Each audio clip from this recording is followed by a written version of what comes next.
If you're a fan of the white wines from Burgundy, particularly those that will not set you back a lot of cash, you're in the right place. Hi, I'm Bob Paulinski, Master of Wine. I've spent more than 40 years in the wine trade. Now, this video will feature two words that are rarely in the same sentence together: Burgundy and value. I'll discuss a particularly noteworthy value. I'll tell you a little bit about where it's from, what makes the wine so special, and then the video will conclude with a wine tasting. The focus here will be on Montagny. It's one of the most overlooked and undervalued white wines of Burgundy. It barely gets a mention on YouTube. For me, it's something that I was first introduced to decades ago when I was first getting into wine.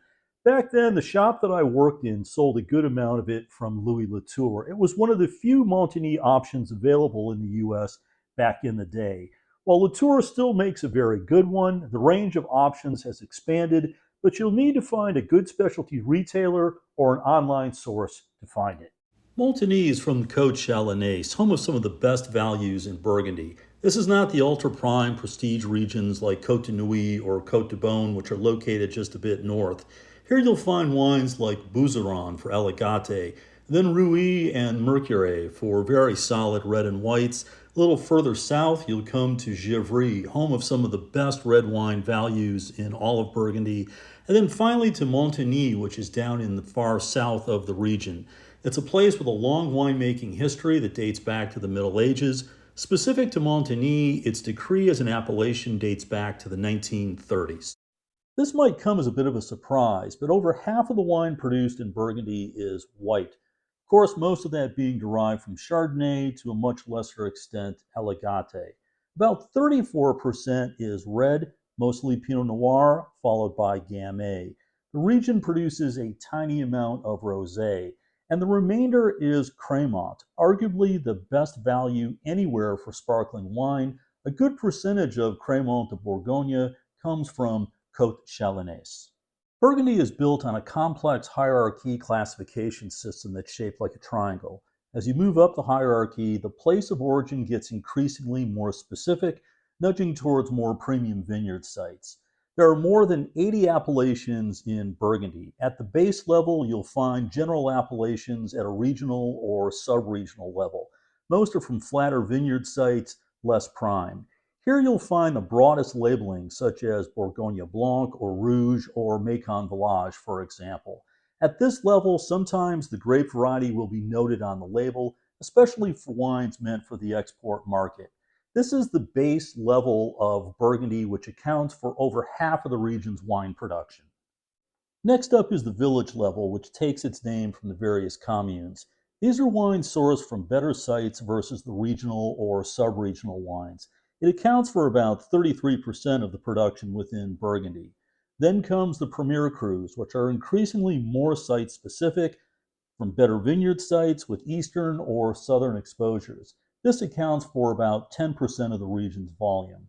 Lastly, at the top of the triangle is the Grand Cru at only about 1% of the region's total production.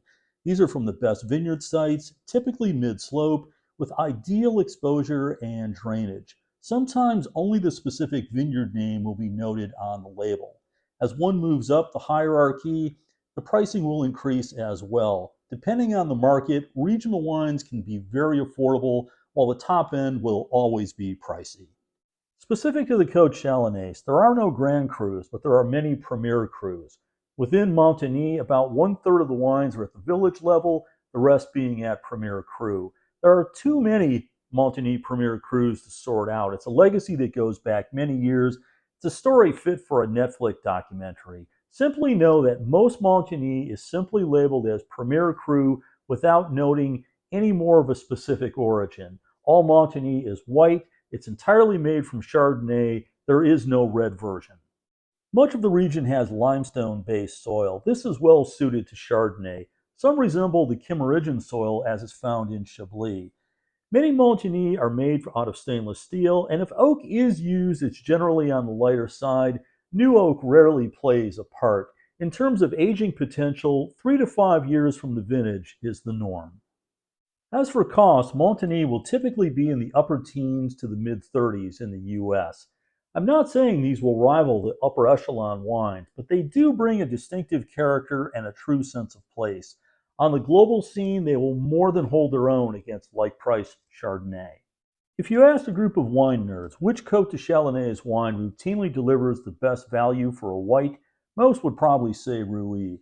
But according to this wine nerd, I'll take Montagny for two reasons. It generally has more body and brighter acidity than Rully. It's a wine that you can drink often and not get tired of. It's perfect with a wide range of seafood dishes, especially those that have some creaminess to them. Great with poultry dishes and most anything that's fried. The acidity will cut through the richness of the dish and leave the palate fresh. Time for the tasting. I'm opening a 2019 Alpide du Mont Chauve Premier Cru. It's made through organic viticulture, also uses indigenous yeast. It's not made with a heavy oak influence. Your best bet for finding it in the US will be through Total Wine, but it's also sold in a number of other export markets. I'll also provide some alternative options in the description down below. The wine looks outstanding, pale yellow, showing no signs of age. In terms of the appearance and aromatics, if I hadn't seen the label myself, I would not have guessed this wine was 4 years old. It seems younger than that. There's a freshness, there's a brightness to it. There's no sign of oxidation whatsoever. In terms of the aromatics, there's lemongrass, citrus zest. It has a roasted almond character to it. There's no overt use of oak in this wine. And I can see on the back label, the alcohol on this is 14%. As I mentioned, Montagny oftentimes can see some higher alcohol levels. That's certainly the case with this wine, but the structure is there to support it. In terms of the aromatics, absolutely love the way this wine smells. Brilliant. I mean, what's not to like about this wine? It's just bursting with character. You get plenty of body. It's very flavorful. It has that lemongrass, those citrus notes, that almond characteristic. But it's the acidity that's the key. The acidity really is the backbone of the wine. You can feel it along the sides of your tongue. Character is almost a little bit Chablis-like. Everything is in balance. There's great length here.